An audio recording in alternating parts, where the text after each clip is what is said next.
Hello नमस्कार साथियों, कैसे आप सब। आप सबका स्वागत है रफ्तार 6000 सीरीज के 9वें पार्ट में।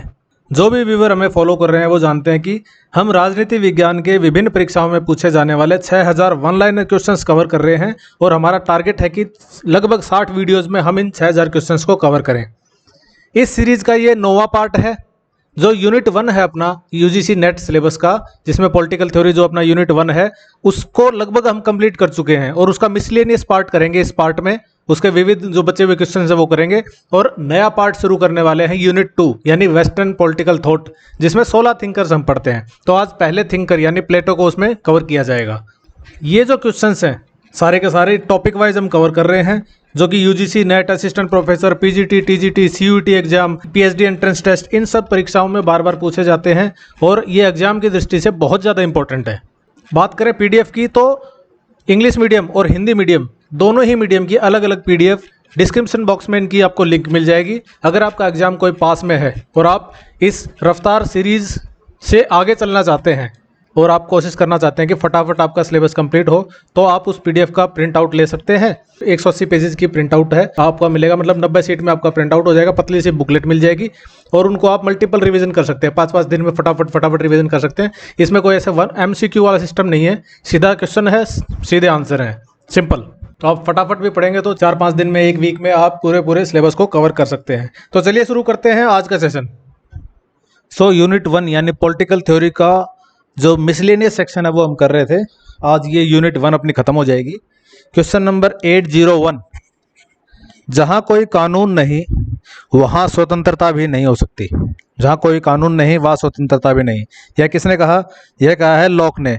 लॉक का प्रसिद्ध कथन है no law no liberty, no law no liberty. Question 802, स्वतंत्रता के लिए पूंजीवाद आवश्यक है। स्वतंत्रता के लिए पूंजीवाद आवश्यक है, यह कथन है फ्राइडमैन का। क्वेश्चन नंबर 803, स्वयं को प्राथमिक उद्देश्य मानने के विचार का विरोध किसने किया? स्वयं को प्राथमिक उद्देश्य मानने का विचार का विरोध किया है जॉन रॉल्स ने। क्वेश्चन 804, नकारात्मक स्वतंत्रता यानी नेगेटिव फ्रीडम को श्रेष्ठ किसने माना?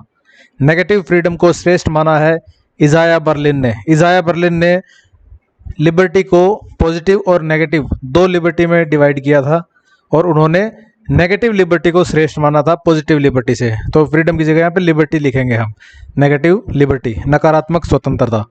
क्वेश्चन नंबर 805, राजनीति विज्ञान को शक्ति का विज्ञान यानी साइंस ऑफ पावर किसने कहा? ये एक इंपॉर्टेंट स्टेटमेंट है। राजनीति विज्ञान को साइंस ऑफ पावर यानी शक्ति का विज्ञान कहा है कैटलिन ने, कैटलिन। क्वेश्चन नंबर 806, राजनीति विज्ञान राज्य और सरकार का अध्ययन करता है। राजनीति विज्ञान राज्य और सरकार का अध्ययन करता है। यह भी अपनी जो 11वीं क्लास की एनसीईआरटी है उसका कथन, उसमें यह स्टेटमेंट है राजनीति विज्ञान राज्य और सरकार का अध्ययन करता है। यह कथन है गिलक्रिस्ट का, गिलक्रिस्ट। क्वेश्चन नंबर 807, राज्य के लिए एक निश्चित क्षेत्र आवश्यक नहीं है। राज्य के लिए एक निश्चित क्षेत्र आवश्यक नहीं है, यह कथन है सीले का। सीले राज्य के लिए निश्चित क्षेत्र को आवश्यक नहीं मानता। क्वेश्चन नंबर 808, किसने समाज की तुलना ईंटों से और राज्य की तुलना सीमेंट से की? समाज की तुलना तो ईंटों से की और राज्य की तुलना सीमेंट से की, वो है आशीर्वादम। क्वेश्चन नंबर 809, राजनीतिक प्रणाली को किसी भी स्थायी मानव संबंधों का रूप जो सत्ता को प्रभावित करता है किसने परिभाषित किया? किसी भी स्थायी मानव संबंधों का रूप जो सत्ता को प्रभावित करता है वह राजनीतिक प्रणाली है, यह कथन है रॉबर्ट दहल का, रॉबर्ट दहल। क्वेश्चन नंबर 810, राजनीतिक विज्ञान यानी पॉलिटिकल डेवलपमेंट को राजनीतिक संस्थाओं से किसने जोड़ा? पॉलिटिकल डेवलपमेंट को राजनीतिक संस्थाओं से जोड़ा है एडवर्ड सिल्स ने, एडवर्ड सिल्स। क्वेश्चन नंबर 811, राजनीतिक विकास को न्याय के ऐतिहासिक सिद्धांतों से किसने जोड़ा? राजनीतिक विकास को न्याय के ऐतिहासिक सिद्धांतों से जोड़ा है रॉबर्ट नोजिक ने, रॉबर्ट नोजिक। क्वेश्चन नंबर 812, समाज के प्रिज्मीय मॉडल यानी प्रिज्मेटिक्स मॉडल ऑफ सोसाइटी को किसने प्रस्तुत किया? प्रिज्मेटिक मॉडल ऑफ सोसाइटी, समाज का प्रिज्मीय मॉडल, ये प्रस्तुत किया है F.W. रिग्स ने। F.W. रिग्स ने प्रिज्मेटिक मॉडल ऑफ सोसाइटी दिया था। क्वेश्चन नंबर 813, भारत में सरकार और राजनीति, government and politics in India, ये पुस्तक है government and politics in India. ये पुस्तक किसने लिखी? ये पुस्तक लिखी है मॉरिस जोन्स ने, मॉरिस जोन्स। क्वेश्चन नंबर 814, आधुनिक राजनीतिक विश्लेषण, मॉडर्न पॉलिटिकल एनालिसिस, किसने लिखा? ये भी पुस्तक है एक मॉडर्न पॉलिटिकल एनालिसिस। ये पुस्तक लिखी है रॉबर्ट ए दहल ने, रॉबर्ट ए दहल। क्वेश्चन नंबर 815, किसने अभिजात्य वर्ग यानी इलीट क्लास के संगठनात्मक दृष्टिकोण को प्रस्तुत किया? इलीट क्लास के संगठनात्मक दृष्टिकोण को प्रस्तुत किया है विल्फ्रेड परेटो ने, विल्फ्रेड परेटो। क्वेश्चन नंबर 816, अभिजात्य वर्ग यानी इलीट क्लास के आर्थिक दृष्टिकोण को किसने प्रस्तुत किया? इलीट क्लास के आर्थिक दृष्टिकोण को प्रस्तुत किया है बर्नहम ने, बर्नहम। ये मिसलेनियस क्वेश्चंस हैं पार्ट 1 के, यूनिट 1 जो अपना यूजीसी नेट का सिलेबस है पॉलिटिकल थ्योरी, उसके मिसलेनियस क्वेश्चंस है, उसके सारे टॉपिक्स हम कर चुके हैं। तो ये ऐसे क्वेश्चंस है जो यहाँ वहाँ से निकल के आए हैं और छटे हुए जो उनमें हम कवर नहीं कर पाए थे। क्वेश्चन नंबर 817, शक्ति अभिजात्य सिद्धांत, थ्योरी ऑफ पावर एलीट, किसने प्रस्तुत किया? थ्योरी ऑफ पावर एलीट यानी शक्ति अभिजात्य सिद्धांत प्रस्तुत किया है C.W. मिल्स ने। C.W. मिल्स का कहना यह है कि जो शक्ति है वो अभिजात्य वर्ग में समाहित होती है, सारी की सारी पावर है वो इलीट जो लोग हैं सोसाइटी के वो होल्ड करते हैं।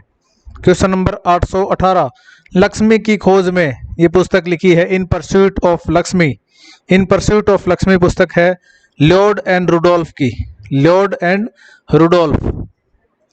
क्वेश्चन नंबर 819, इन्वोल्यूशन यानी अवरोहण सिद्धांत किसने विकसित किया? इन्वोल्यूशन यानी अवरोहण सिद्धांत विकसित किया है अरविंदो घोष ने, अरविंदो घोष ने। क्वेश्चन नंबर 820, अरविंदो घोष के अवरोहण यानी इन्वोल्यूशन सिद्धांत का मुख्य विषय क्या था? वो विषय था आत्मा, आत्मा। क्वेश्चन नंबर 821, तुलनात्मक राजनीति यानी कंपैरेटिव पॉलिटिक्स के विकास में किसने योगदान दिया था? वैसे तो कई लोगों ने योगदान दिया है, लेकिन ये जो क्वेश्चन जिसमें से ये स्टेटमेंट निकली है, इस क्वेश्चन में लास्ट के एक इम्पोर्टेंट स्कॉलर बताए गए थे 4 ऑप्शंस में से, इसलिए लास्ट के इसका आंसर होगा। वैसे और भी हो सकते हैं। तुलनात्मक राजनीति के विकास में किसने योगदान दिया? लास्की ने योगदान दिया, तो लास्की आप याद रख सकते हैं। क्वेश्चन नंबर 822, आधुनिक राज्य में स्वतंत्रता, liberty in the modern state, किसने लिखा? Liberty in the modern state, ये पुस्तक लिखी है लास्की ने, H.J. लॉस्की। क्वेश्चन नंबर 823, 1909 में सत्ता का मार्ग, रोड टू पावर, किसने लिखा? रोड टू पावर 1909 में पुस्तक लिखी गई है, ये पुस्तक लिखी है कार्ल काउट्स्की ने, कार्ल काउट्स्की। क्वेश्चन नंबर 824, 824, सर्वहारा क्रांति और Kautsky, the proletarian revolution and the renegade Kautsky, किसने लिखा? ये पुस्तक लिखी है लेनिन ने, लेनिन। क्वेश्चन नंबर 825, राजनीति वह प्रक्रिया है जिसमें मानव समुदाय अपनी समस्याओं से निपटता है। राजनीति वह प्रक्रिया है जिसमें मानव समुदाय अपनी समस्याओं से निपटता है, यह किसने कहा? यह कथन कहा है H.D. लासवेल ने, H.D. लासवेल ने कथन यह कहा है कि राजनीति वह प्रक्रिया है जिसमें मानव समुदाय अपनी समस्याओं से निपटता है। इन्होंने राजनीति को इस तरह से डिफाइन किया है। क्वेश्चन नंबर 826, 1980 में नवसंघवाद यानी नियो फेडरलिज्म का नारा किसने दिया? 1980 में नियो फेडरलिज्म यानी नवसंघवाद का नारा दिया है रीगन ने, रीगन। क्वेश्चन नंबर 827, क्रांति यानी रिवॉल्यूशन की तुलना बुखार से किसने की? रिवॉल्यूशन की तुलना बुखार से की केन ब्रिंटन ने, केन ब्रिंटन। क्वेश्चन नंबर 828, भारतीय संघवाद को संगठित बनाए रखने वाला किसने कहा?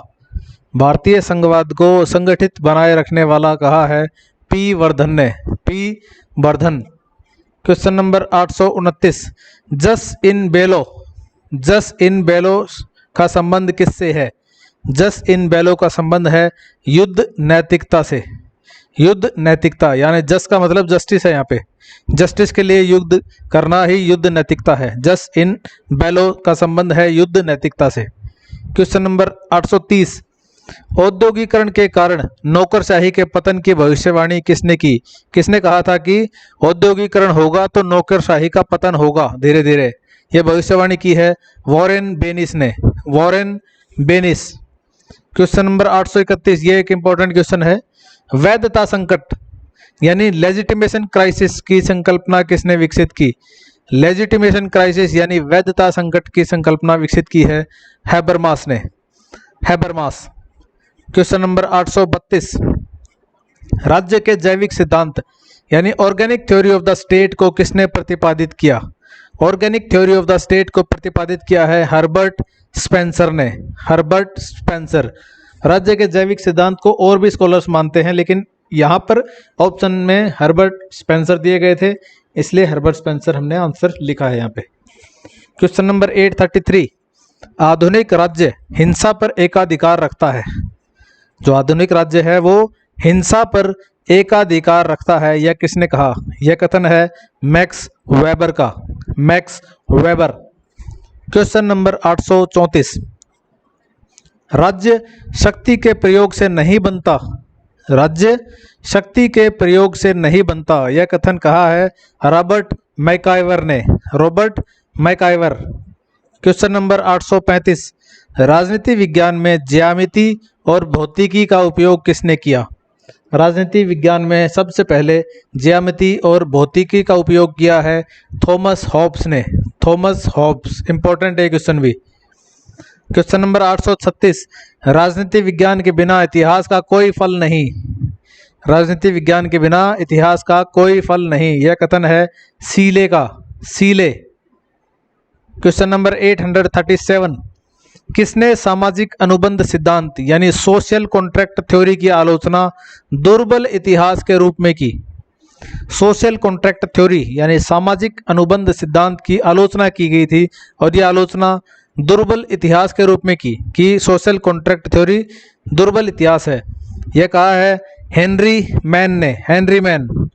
क्वेश्चन नंबर 838, राज्य की ऐतिहासिक उत्पत्ति historical origin of the state का समर्थन करने वाला विचारक कौन था?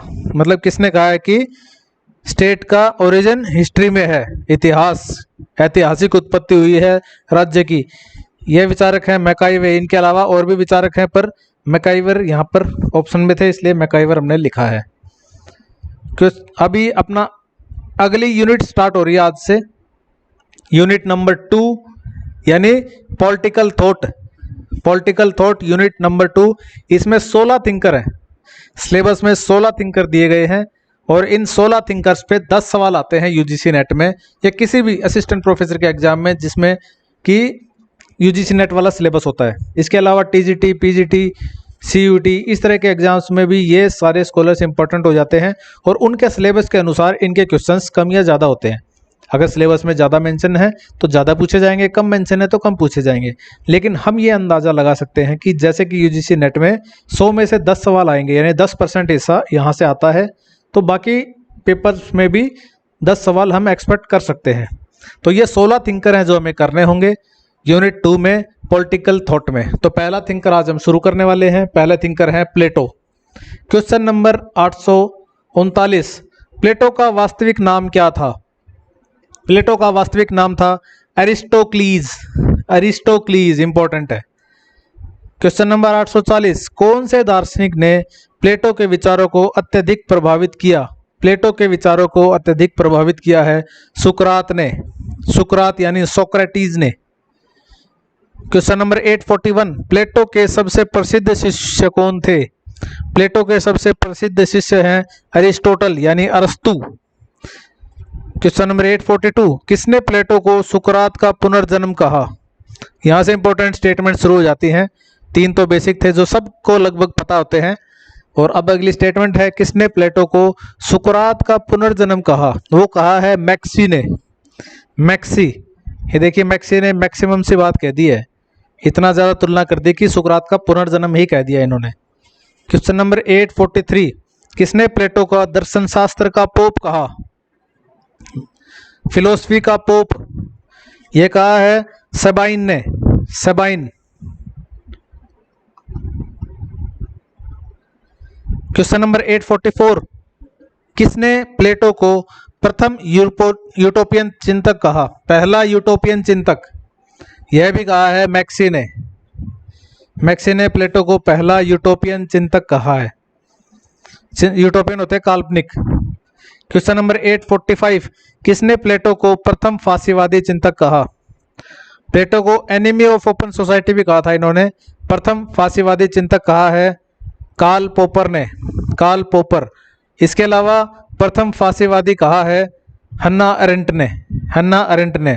तो अगर प्रथम फांसीवादी चिंतक आ जाता है तो कार्ल पोपर, और प्रथम फांसीवादी कहा जाता है तो हन्ना अरेंट। अगर वाइस वर्सा भी आ जाता है तो भी कोई टेंशन वाली बात नहीं है। आमतौर पे ये दोनों ऑप्शंस में नहीं हुआ करते हैं, अगर होते हैं तो भी ए एंड बी बोथ आ जाएगा। तो अगर ऐसा कुछ भी स्टेटमेंट आता है आपको, अगर कार्ल पोपर नहीं दिखते हैं, हन्ना अरेंट दिखते हैं, तो एग्जाम में घबराने की जरूरत नहीं है, हन्ना अरेंट इसका आंसर हो जाएंगे। क्वेश्चन नंबर 847, प्लेटो के लैंगिक समानता यानी जेंडर इक्वालिटी के विश्वास को किसने प्रभावित किया? प्लेटो के लैंगिक समानता के विश्वास को प्रभावित किया पाइथागोरस ने। पाइथागोरस। क्वेश्चन नंबर 848, प्लेटो ने किस प्रकार के न्याय के सिद्धांत को स्वीकार किया? प्लेटो ने ओंटोलॉजिकल यानी अस्तित्वगत न्याय के सिद्धांत को स्वीकार किया है। क्वेश्चन 849, प्लेटो के न्याय की केंद्रीय विशेषता क्या थी? प्लेटो के न्याय की केंद्रीय विशेषता थी समन्वय यानी कोऑर्डिनेशन। कोऑर्डिनेशन। क्वेश्चन नंबर 850, प्लेटो का न्याय किस पर आधारित है? प्लेटो का न्याय है असमानता पर आधारित। असमानता। क्वेश्चन नंबर 851, किसने न्याय को एक नैतिक सिद्धांत यानी मोरल प्रिंसिपल के रूप में प्रस्तुत किया? न्याय को मोरल प्रिंसिपल के रूप में प्रस्तुत किया है प्लेटो ने। क्वेश्चन नंबर 852, प्लेटो के अनुसार कौन सा अवधारणा एक पूर्ण सत्य है? एब्सोल्यूट कॉन्सेप्ट, वह है न्याय। प्लेटो के अनुसार न्याय एक एब्सोल्यूट कॉन्सेप्ट है। यह अवधारणा में जैसे 4 अलग अलग ऑप्शंस दिए गए थे, न्याय, समानता, स्वतंत्रता, तो इस तरह से उसका उत्तर आ जाता है न्याय।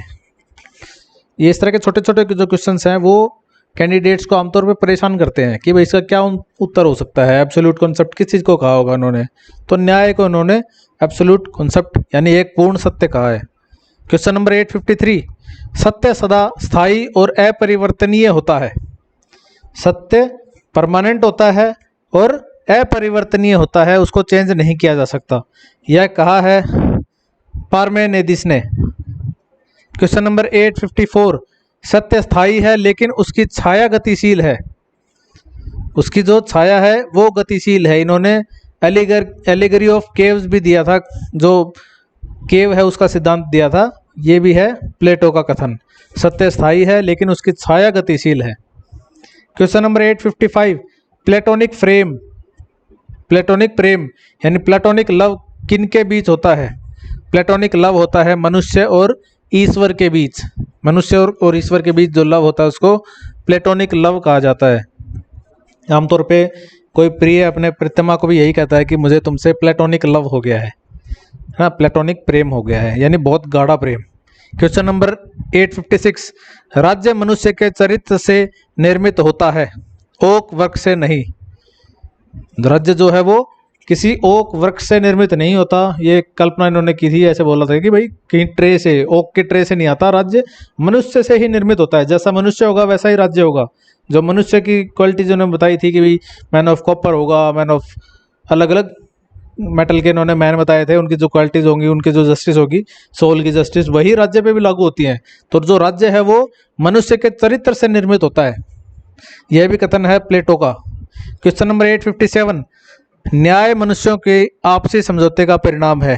न्याय जो है वो मनुष्यों के आपसी समझौते का परिणाम है, यह कथन कहा है ग्लैकोन ने। ग्लैकोन। क्वेश्चन नंबर 858, ये ग्लाइकोन हो गया, परमेनिदेस हो गया, ये सब प्लेटो में हम पढ़ते हैं, इनके कैरेक्टर्स हैं। क्वेश्चन नंबर 858, राज्य एक ऐसा विश्वविद्यालय है जो विचारों और आत्मा का ज्ञान प्रदान करता है। राज्य एक ऐसा विश्वविद्यालय है जो विचारों और आत्मा का ज्ञान प्रदान करता है, यह कथन कहा है प्लेटो ने। प्लेटो। क्वेश्चन 859, प्लेटो की आदर्श पुस्तक कौन सी है? प्लेटो की आदर्श पुस्तक है गणराज्य, रिपब्लिक कंसर्निंग जस्टिस। क्वेश्चन 860, प्लेटो की जहाज उपमा, शिप एनालॉगी, प्लेटो की जो जहाज उपमा है, शिप एनालॉगी है, किसकी आलोचना के लिए प्रयुक्त होती है? वो लोकतंत्र की आलोचना के लिए प्रयुक्त होती है। प्लेटो की जो जहाज उपमा है वह लोकतंत्र की आलोचना के लिए प्रयुक्त होती है। क्वेश्चन नंबर 861, प्लेटो की अंतिम लिखित पुस्तक कौन सी थी? पहली पूछी जाती है लेकिन आखिरी भी पूछी गई थी बार एग्जाम में। तो प्लेटो की अंतिम लिखित पुस्तक थी द लॉज। द लॉज, नियम नाम की पुस्तक नहीं है, इसको ऐसे ही कन्वर्ट कर दिया इसने गूगल ने। द लॉज पुस्तक का नाम है। जो भी पुस्तकें हैं ना, आप अंग्रेजी में पुस्तकों का नाम याद रखिए, क्योंकि एग्जाम में कभी भी ऐसे नियम लिखा हुआ नहीं आएगा। आमतौर पे आ भी सकता है अगर गूगल से ट्रांसलेट करके एग्जामिनर बना देता है क्वेश्चन पेपर तो, लेकिन अगर हिंदी में भी लिखा आएगा तो दी लॉज ऐसे लिखा आएगा, ठीक है। तो दी लॉज प्लेटो की अंतिम लिखित पुस्तक है। क्वेश्चन नंबर 862, किसने प्लेटो की आलोचना यह कहकर की कि वे एक निरंकुश राज्य यानी टोटलिटेरियन स्टेट की वकालत करते हैं? ये कार्ल पॉपर ने की थी। कार्ल पॉपर ने टोटलिटेरियन स्टेट की वकालत करने वाला कहा था प्लेटो का, एनिमी ऑफ ओपन सोसाइटी कहा था, एक उन्मुक्त यानी खुले समाज का दुश्मन कहा था प्लेटो को। क्वेश्चन नंबर 863, प्लेटो की कौन सी रचना पॉलिटिकल यूटोपिया यानी राजनीतिक यूटोपिया कहलाती है? राजनीतिक यूटोपिया कहलाती है गणराज्य यानी रिपब्लिक पुस्तक। द रिपब्लिक जो उनकी पुस्तक है वह पॉलिटिकल यूटोपिया कहलाती है। क्वेश्चन 864, द लॉज पुस्तक कितने भागों में विभाजित है? यह 12 भागों में विभाजित है। 865, किस पुस्तक में प्लेटो ने पुण्य ही ज्ञान है, वर्च्यू इज नॉलेज पर चर्चा की? यह भी चर्चा की है गणराज्य यानी रिपब्लिक पुस्तक पर। क्वेश्चन 866, प्लेटो की कौन सी पुस्तक आत्मनियंत्रण और साहस, सेल्फ कंट्रोल एंड करेज से संबंधित है? वो पुस्तक है चार्माइडिस। क्वेश्चन नंबर 867, ज्ञान एक वास्तविक मत यानी रियल ओपिनियन है, यह कथन है प्लेटो का। क्वेश्चन नंबर 868, प्लेटो के उप आदर्श राज्य यानी सब आइडियल स्टेट की आधारशिला क्या है? प्लेटो के सब आइडियल स्टेट की आधारशिला है कानून का अधिकार यानी अथॉरिटी ऑफ लॉ। क्वेश्चन 869, प्लेटो और अरस्तु ने लोकतंत्र को कैसे वर्णित किया? प्लेटो और अरस्तु ने लोकतंत्र को एक विकृत प्रणाली के रूप में वर्णित किया है, एक डिस्टोर्टेड सिस्टम के रूप में वर्णित किया है। ये दोनों ही लोकतंत्र को एक डिस्टोर्टेड सिस्टम यानी एक विकृत प्रणाली मानते थे। क्वेश्चन 870, प्लेटो ने शासन के कितने प्रकारों का वर्गीकरण किया? प्लेटो ने शासन के 5 प्रकारों का वर्णन किया है, 5 फोल्ड क्लासिफिकेशन दिया है एडमिनिस्ट्रेशन का। क्वेश्चन नंबर 871, प्लेटो के अनुसार राज्य पर किस वर्ग को शासन करना चाहिए? प्लेटो के अनुसार राज्य पर दार्शनिक राजा यानी फिलोसफर किंग को ही शासन करना चाहिए, फिलोसफर किंग को शासन करना चाहिए, फिलोसफर किंग को शासन करना चाहिए, फिलोसफर किंग को शासन करना चाहिए। क्वेश्चन नंबर 872, प्लेटो के दर्शन ने राजनीति विज्ञान में आदर्शवाद यानी आइडियलिज्म को जन्म दिया है, यह कथन किसने कहा? यह कथन कहा है जावेट ने। जावेट ने कहा कि प्लेटो के दर्शन ने राजनीति विज्ञान में आदर्शवाद को जन्म दिया है। प्लेटो की अकादमी में किस विषय पर विशेष जोर दिया जाता था? प्लेटो की अकादमी में ज्यामिति यानी ज्योमेट्री पर अधिक जोर दिया जाता था। यह भी क्वेश्चन 1-2 बार पूछा गया है। क्वेश्चन 874 जिसका हम थोड़ी देर पहले जिक्र कर रहे थे, खुला समाज और उसके शत्रु, the open society and it's enemies, जो 1945 में पुस्तक लिखी गई थी। यह पुस्तक किसने लिखी है? यह पुस्तक लिखी है कार्ल पॉपर ने। इसमें प्लेटो, कार्ल मार्क्स, इनको ओपन सोसाइटी का एनिमी कहा है कार्ल पॉपर ने। क्वेश्चन नंबर 875, प्लेटो का साथी ए कंपेनियन टू प्लेटो 2006 में पुस्तक लिखी है। ए कंपेनियन टू प्लेटो, ये पुस्तक किसने लिखी है? ये पुस्तक लिखी है ह्यूग एच बेंसन ने, ह्यूग एच बेंसन। इसके अलावा भी प्लेटो के कुछ क्वेश्चन हो सकते हैं जो यहाँ वहाँ डिस्ट्रीब्यूटेड दूसरे टॉपिक्स में होंगे। जैसे हम जस्टिस पढ़ते हैं तो उसके अंदर कुछ प्लेटो के आ जाएंगे, है ना। लिबर्टी पढ़ते हैं तो उसके अंदर कुछ आ जाएगा। सिटीजनशिप पढ़ेंगे तब वहाँ कुछ ना कुछ आ जाता है। तो यहाँ वहाँ बिखरे भी टॉपिक्स दूसरे टॉपिक से जो इंटरकनेक्टेड रहते हैं वहाँ भी प्लेटो के आपको क्वेश्चंस मिल जाएंगे। इसके अलावा हमने जो लास्ट में बुक्स का कंपाइलेशन करा हुआ है, आखिरी जो 400 क्वेश्चंस हैं उनमें प्लेटो की बहुत सारी बुक्स हैं। तो प्लेटो आपको हो सकता है इसमें ऐसा लग रहा हो कि थोड़े से क्वेश्चन है, लेकिन अब जब आप पूरी पीडीएफ पढ़ेंगे तो आपको प्लेटो के बहुत सारे क्वेश्चन मिल जाएंगे और अच्छे से याद हो जाएंगे, जो सही जगह पे प्लेस किए गए हैं क्वेश्चंस, ताकि उनका कंटेक्स्ट या उनका रेलेवेंस उनसे मिलते जुलते जो बाकी क्वेश्चंस है वो आपको याद करने में आसानी हो, इसलिए उनको सही जगह पे हमने प्लेस किया हुआ है। तो अगला जो टॉपिक है, एक स्कॉलर अपना हो गया है, एक थिंकर हो गया है। इसके बाद 15 थिंकर और बचते हैं अपने। तो दूसरा जो थिंकर है वो है अरस्तु, अरस्तु यानी अरिस्टोटल। क्वेश्चन नंबर 876, लाइसियम की स्थापना किसने की? लाइसियम की स्थापना की है अरस्तु ने। 877, लाइसियम में किस विषय पर विशेष जोर दिया गया? लाइसियम में जीव विज्ञान पर विशेष जोर दिया गया। जहां हम देखते हैं प्लेटो ने ज्योमेट्री पर जोर दिया है, वहीं पे अरस्तु के लाइसियम में जीव विज्ञान पर जोर दिया गया है। क्वेश्चन नंबर 878, मैक्सी के अनुसार प्रथम राजनीतिक वैज्ञानिक कौन थे?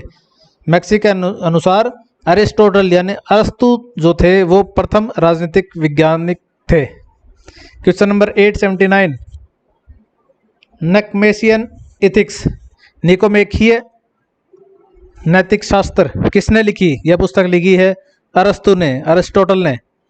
Question number 880, the prior analysis, the prior analytics, the prior analytics ये पुस्तक किसने लिखी है? यह भी लिखी है अरस्तु ने। द रिटोरिक ये भी पुस्तक अरस्तु की है। और राज्यों और संविधानों का वर्गीकरण किसने किया? यह किया है अरस्तु ने। अरस्तु ने 158 संविधान पढ़े थे और उनका वर्गीकरण किया था। क्वेश्चन नंबर 883, अरस्तु ने राज्यों के किस आधार पर वर्गीकरण किया? अरस्तु ने राज्यों को कानूनी आधार पर वर्गीकरण किया। किस राज्य में किस प्रकार के कानून है, इस आधार पर उनका वर्गीकरण किया था। क्वेश्चन नंबर 884, किसने नागरिकता को शासक वर्ग का विशेषाधिकार माना? अरस्तु ने माना भाई, अरस्तु ने नागरिकता को शासक वर्ग का विशेषाधिकार माना। अरस्तु के अनुसार नागरिक वही है जो राज्य के प्रशासन में अपना योगदान दे सकता है। क्वेश्चन नंबर 885, वितरणात्मक न्याय यानी डिस्ट्रीब्यूटिव जस्टिस का प्रतिपादन किसने किया? डिस्ट्रीब्यूटिव जस्टिस का प्रतिपादन किया है अरस्तु ने। वितरणात्मक न्याय का प्रतिपादन किया है अरस्तु ने। क्वेश्चन नंबर 886, किसने असमानता को प्राकृतिक माना? असमानता को प्राकृतिक माना है अरस्तु ने। अरस्तु के अनुसार असमानता प्राकृतिक है। उनके अनुसार स्लेवरी भी प्राकृतिक है। क्वेश्चन नंबर 887, सफल मध्यम वर्ग लोकतंत्र की रीढ़ है। सफल मध्यम वर्ग लोकतंत्र की रीढ़ है, यह किसने कहा? यह कथन है अरस्तु का। क्वेश्चन 888, किसने अरस्तु को कन्फ्यूशियस के बाद मध्यम मार्ग का सबसे बड़ा व्याख्याता कहा? किसने अरस्तु को कन्फ्यूशियस के बाद मध्यम मार्ग का सबसे बड़ा व्याख्याता कहा? वो कहा है कैटलीन ने, कैटलीन।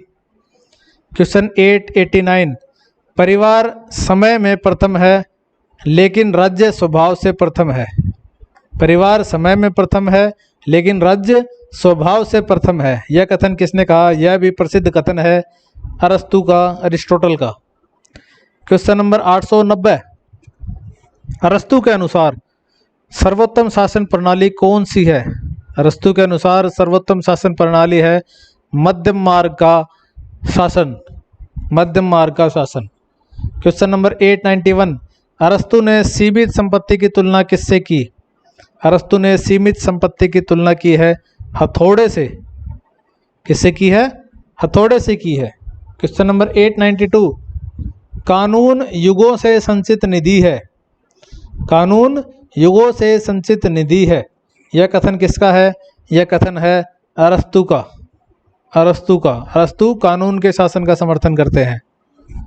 इनके अनुसार जो कानून बने हैं वो युगों युगों से जो जो हमें लर्निंग्स मिलती है उनके हिसाब से कानून बनते हैं। तो युगों से संचित जो निधि है वही कानून का रूप ले लेते हैं। कानून वासना रहित विवेक है, यानी कानून में विवेक भी है लेकिन उसमें वासना नहीं है, यह कथन भी है अरस्तु का। क्वेश्चन 894, श्रेष्ठ इच्छा हीन इच्छा पर शासन करती है। श्रेष्ठ इच्छा हीन इच्छा पर शासन करती है, यह कथन है अरस्तु का, अरस्तु। क्वेश्चन नंबर 895, अरस्तु ने आदर्श राज्य में कितने वर्गों की पहचान की। अरस्तु ने आदर्श राज्य में 6 वर्गों की पहचान की, 6 वर्ग। क्वेश्चन नंबर 896, राजनीति यानी पॉलिटिक्स ग्रंथ कितने भागों में विभाजित है। पॉलिटिक्स ग्रंथ 8 भागों में विभाजित है, 8 भाग। क्वेश्चन 897, राजनीति के किस भाग में अरस्तु ने नागरिकता का वर्णन किया। राजनीति यानी पॉलिटिक्स जो ग्रंथ है उसके किस भाग में, ये जो 8 भाग हमने देखे हैं, इन 8 भागों में से किस भाग में नागरिकता का वर्णन है। नागरिकता का वर्णन 3रे भाग में है। पॉलिटिक्स जो पुस्तक है अरस्तु की उसके 3रे भाग में नागरिकता का वर्णन किया गया है। क्वेश्चन नंबर 898, अरस्तु के अनुसार क्रांति की परिभाषा क्या है। अरस्तु के अनुसार क्रांति की परिभाषा है संविधान में परिवर्तन। अगर संविधान में परिवर्तन होता है तो उसको भी वो क्रांति के समतुल्य मानते हैं। अरस्तु के अनुसार क्रांति वही है कि संविधान में परिवर्तन कर दिया तो भी क्रांति है।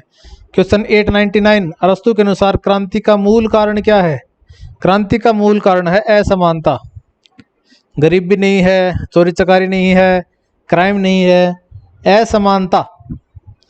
क्रांति का मूल कारण बताया है इन्होंने असमानता को। ऑप्शन में दूसरे अगर बट कुछ आपको दिखता है तो आपका ध्यान असमानता पे ही रहना चाहिए। अन्याय हो ऑप्शन में तो मत लगाओ, असमानता दिखे तो टिक लगाओ। आज का आखिरी सवाल क्वेश्चन नंबर 900, अरस्तु ने राज्य में सामाजिक संगठन की कितनी श्रेणियां बताई। अरस्तु ने राज्य में सामाजिक संगठन की 6 श्रेणियां बताई हैं, 6 श्रेणियां। तो इसी के साथ 900 सवाल अपने हो गए हैं। मिलते हैं नेक्स्ट वीडियो में आगे के सवालों के साथ। तब तक पढ़ते रहिए, टेक केयर। थोड़ा सा इन वीडियोस में डिले हो रहा है उसके लिए मैं क्षमा प्रार्थी हूँ। आप मेहनत करे रखिए, इन वीडियोज़ को आप रिवाइज कर सकते हैं, नोट्स भी ज़रूर बनाइए। बहुत से कैंडिडेट ऐसा होता है कि वीडियो देखते समय नोट्स नहीं बनाते, बस लेटे लेटे या बैठे बैठे या बस में ट्रैवल करते हुए, ट्रेन में ट्रैवल करते हुए बस वीडियो देखते रहते हैं, सोचते हैं बाद में दोबारा देखूंगा। लेकिन दोबारा आप अपने सीने पे हाथ रख के सोचिए, और आपने कभी कोई वीडियो दोबारा देख के नोट्स बनाए हैं? कभी नहीं होता, ऐसा कभी होता नहीं है। तो जब भी आप वीडियो सामने आती है आप पेपर लीजिए, पेन लीजिए, नोटबुक लीजिए और इनको नोट डाउन करना शुरू कीजिए। जितना आप नोट डाउन करेंगे उतना फ़ायदा है। नोट डाउन करने में आपको अगर आलस आ रहा है तो आप PDF डाउनलोड कर सकते हैं, उसका प्रिंट आउट करा सकते हैं। 170-180 पेजेस की PDF है, 80-90 पन्नों में हो जाएगी प्रिंट आउट। अच्छी सी बुकलेट बनाइए और उसको मल्टीपल रिवीजन कीजिए। तो मिलते हैं नेक्स्ट वीडियो में। Till then take care, bye bye, Tata.